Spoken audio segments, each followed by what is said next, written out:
All right, family. Let's see if my audio is actually working now. Test 1 2, test 1 2.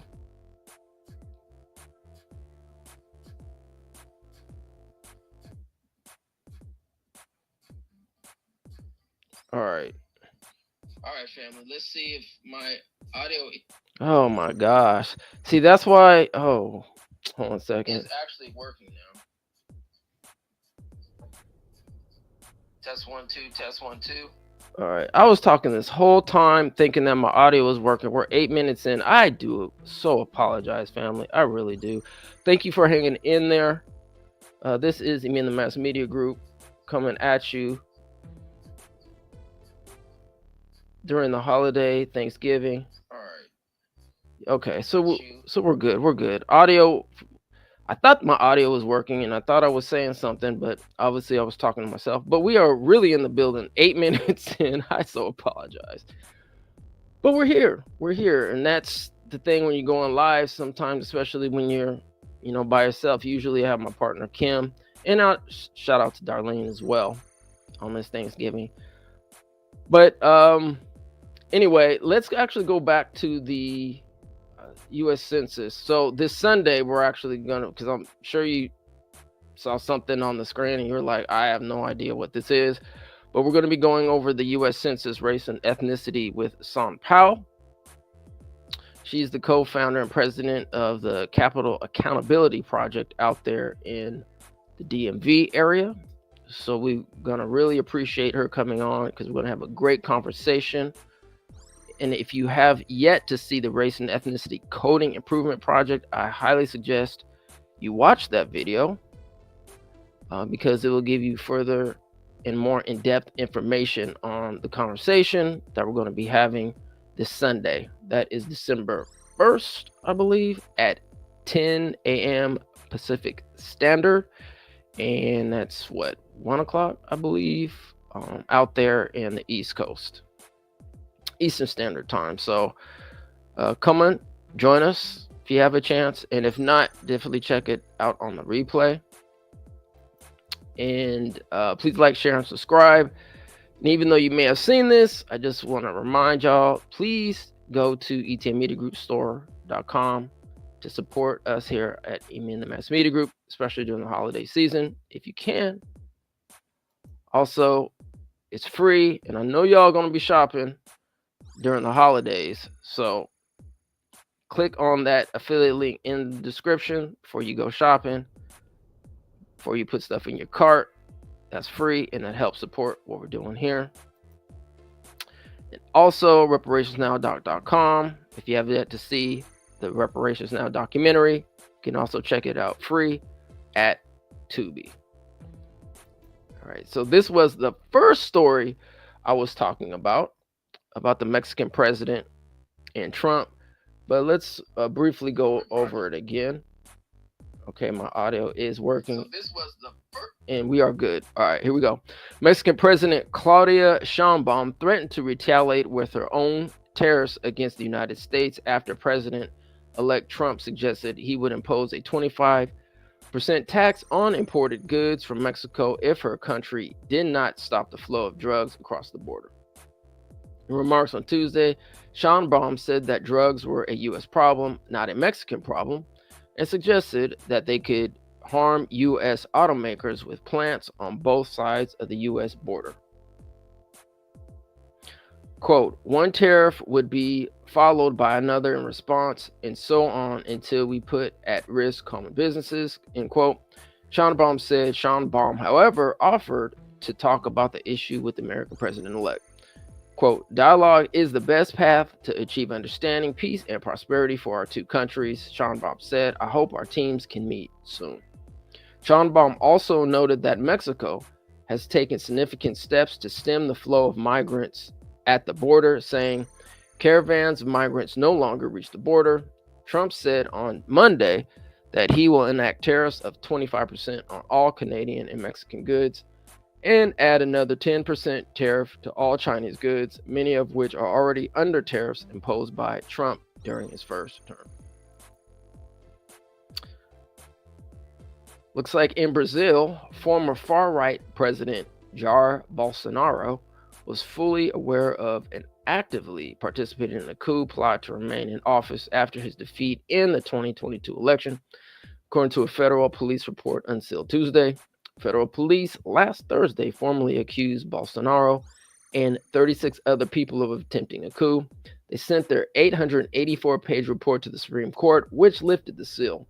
The unsealed document provides a first glimpse of several testimonies that describe the former president as one of the key leaders of the plot and not a mere observer. Quote, the evidence collected throughout the investigation shows unequivocally that then President Jair Messias Bolsonaro planned, acted, and was directly and effectively aware of the actions of the criminal organization aiming to launch a coup d'etat and eliminate the democratic rule of law, which did not take place due to reasons unrelated to his desire, the document said. Israel's ceasefire with Lebanon makes peace in Gaza ever less likely. This is from The Guardian. Joe Biden has revived diplomatic efforts to achieve a truce in Gaza with the hope of building on momentum generated by the newly agreed ceasefire in Lebanon. There are doubts, however, that such momentum exists outside the Biden administration, which is anxious to use its last few weeks to salvage scraps of diplomatic honor after the bloody past 14 months in the Middle East. The National Security Advisor Jake Sullivan said on Wednesday that the president had ordered his envoys to contact Turkey, Qatar, Egypt, and other actors in the region to restart regional talks on Gaza, 18 days after Qatar publicly withdrew from its mediating role on the grounds that neither Israel nor Hamas were serious about reaching an agreement. There is no evidence that either side has changed their positions as a result of the Lebanon deal. On the contrary, the ceasefire in Lebanon arguably makes it less likely that an agreement can be struck in Gaza, where the estimated death toll has now passed 44,000 for domestic political reasons in Israel. The hard-right hawks who resisted a truce on the northern border are likely to double down on their insistence of, quote, total victory, end quote, in Gaza. So I don't know if anyone has seen, I guess, Vice President Kamala Harris in her latest after her concession speech. But it looks like people on X, previously known as Twitter, has some stuff to say about it. We're actually going to be playing the video for those who have yet to see it. But here are some of the comments and responses to what Kamala Harris had to say. Somebody named Mostly Harmless said, best case, she is drunk. Worst case, she is not. Kathy said, she looks 20 years older. What has she been up to? That's a question. Oh my goodness. Her word salad has turned into a full drunken buffet. Bless her heart. That's Heather. And Jay Riley says, why do you think she was literally and purposefully hidden for 3.5 years from the public care whilst being the VP of America? Question. This is why, and everybody knew it. This is one of the many such slurring speeches. It's just so ridiculously obvious. Well, let's see. I just have to remind you, don't you ever let anybody take your power from you. You have the same power that you did before November 5th. And you have the same purpose that you did. And you have the same ability to engage and inspire. So don't ever let anybody or any circumstance take your power from you. Okay. Well, hopefully she's doing okay. All right, Sacramento Democratic refuses to concede loss in mayoral race despite bipartisan consensus. A Democratic mayoral candidate who campaigned to govern one of California's biggest cities is refusing to concede defeat. Flojan Kofer and California Assemblyman Kevin McCarthy, that's actually Dr. Flojan Kofer, both Democrats have spent months battling it out to become Sacramento's next mayor. With the country's most populous state consistently being among the slowest to count ballots, it wasn't until 3 weeks after Election Day on Tuesday evening that one of the candidates, McCarthy, declared victory. His celebration came after Sacramento County officials released the latest batch of election results Tuesday afternoon, showing McCarthy garnering 95,310 votes to Kofer's 92,678, with roughly 2,587 remaining ballots to be counted as of Tuesday. Kofer has refused to end her mayoral hopes, despite a bipartisan polling group saying it is mathematically impossible for her to win the race, even at all of the remaining ballots are votes for her. Paul Mitchell, vice president of bipartisan voting data firm Political Data Incorporated, told the Sacramento Bee that his group's analysis of the data proved McCarthy was the final winner. Yet Kofer has held firm she will not concede until all votes are tabulated. Quote, I am deeply committed to the democratic process and to amplifying the voices of every Sacramentan. That's why I'm waiting until every single vote is counted and before making any statements about the outcome of this election, Kofer said in a post to X on Tuesday evening. And for those that don't know, McCarthy, I guess currently, is a member of the CLBC, and the CLBC is the California Legislative Black Caucus, and the California Legislative Black Caucus actually blocked 2 bills, which would have established the California American Freedmen Affairs Agency out here in California, as well as the apparatus or the foundation to receive reparations payments for those who were enslaved in California, and he was part of that blocking. So I just wanted to let everybody know that is McCarthy. That's Kevin McCarthy out here in Sacramento. Drake threatens to sue Universal Music Group for inflating Not Like Us streams. Drake is taking his rap beef with Kendrick Lamar to court. In a petition filed Monday in New York Supreme Court, the Canadian rapper accused Universal Music Group and Spotify of engaging in a scheme to ensure Lamar's diss track, Not Like Us, broke through on multiple streaming platforms. He claimed UMG used underhanded tactics to garner more listeners for the Lamar song on Spotify and radio stations, which resulted in Not Like Us breaking a few Spotify records and landing at number 1 twice on the Billboard Top 100. Quote, UMG's schemes to artificially inflate the popularity of Not Like Us were motivated, at least in part, by the desire of executives at Interscope Records to maximize their own profits, end quote, Drake petition claims. He suspects UMG engaged in racketeering through bribery as well as deceptive business practices and false advertising. As such, Drake asked the court to order the companies to hand over evidence related to his claims, otherwise known as pre-action discovery, so he could file a legal complaint. Well, one thing we do know is that Not Like Us was very popular, so that's something that we do know. I know there's been rumors about, why Drake is doing what he's doing. I'm not going to get onto that because there might be some conspiracy theories, but for those that are interested in this story, that's currently what's going on with it. And, let's face it, Not Like Us is a bomb track, so I hope everything works out for both of them, both Drake and good brother Kendrick Lamar. All right, so this is Thanksgiving, so let's see what Native Americans really think about Thanksgiving. This was an article written back in 2021 by Nora Maybe of USA Today. The first Thanksgiving is generally regarded in history as a friendly gathering among pilgrims and the Wampanoag tribe.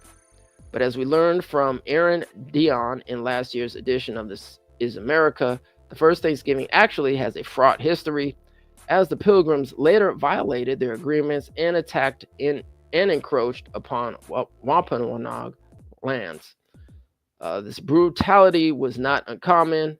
Upon arrival in America, Europeans broke promises and inflicted violence, disease, and an assimilation against native people nationwide for generations.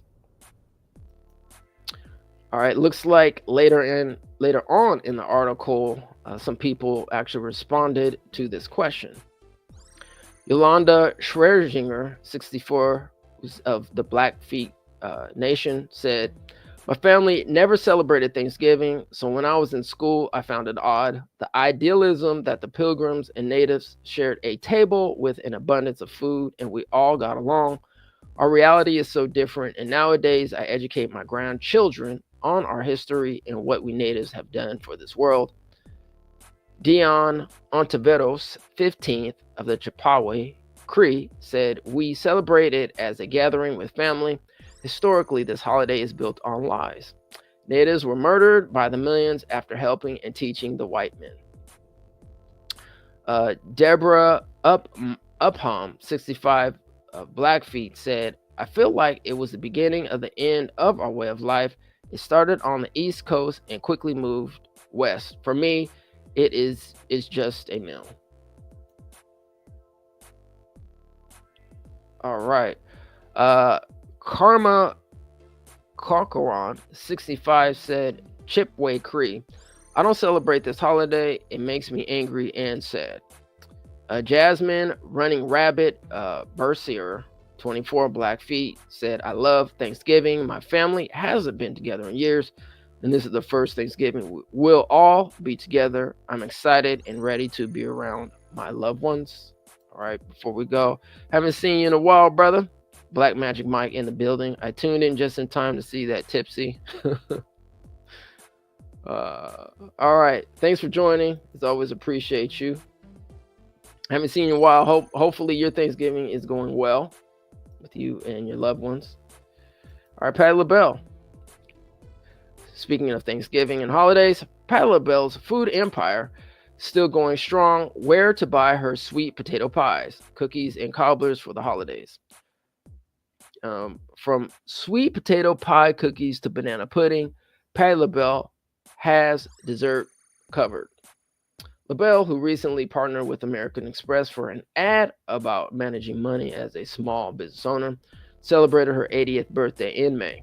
Quote, "You can't always take for granted that you're going to be here at the age of 80. Amen. Still performing and still in your right mind. So every day I say, thank you, God, for another day," LaBelle told Billboard over the summer. The Philadelphia native launched Patty's Good Life in 2008, and it's still going strong. The food brand, available at major grocery retailers, said at Walmart, Target, Kroger, and Ralph's, has made over $200 million, according to Bloomberg. Alrighty. So that's pretty much it in the news. Once again, this Sunday, please join us or check us out at the replay.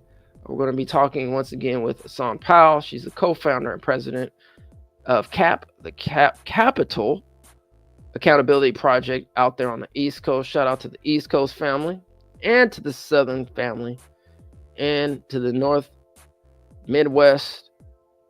If you're in the United States, if you're out of the United States, we appreciate you for joining. All right, so that is in the news. Take care of yourself. Enjoy this day however you celebrate it or however you don't celebrate it. I would just say, just be appreciative of yourself, of your family, of your loved ones, and the friends. Take this time off if you aren't working, but if you are working, I guess enjoy your work. But when you do get off work, enjoy your time. All right, family. So thanks again. As always, take care of yourself. That's in the news, and we will see you again. As always, peace and reparations.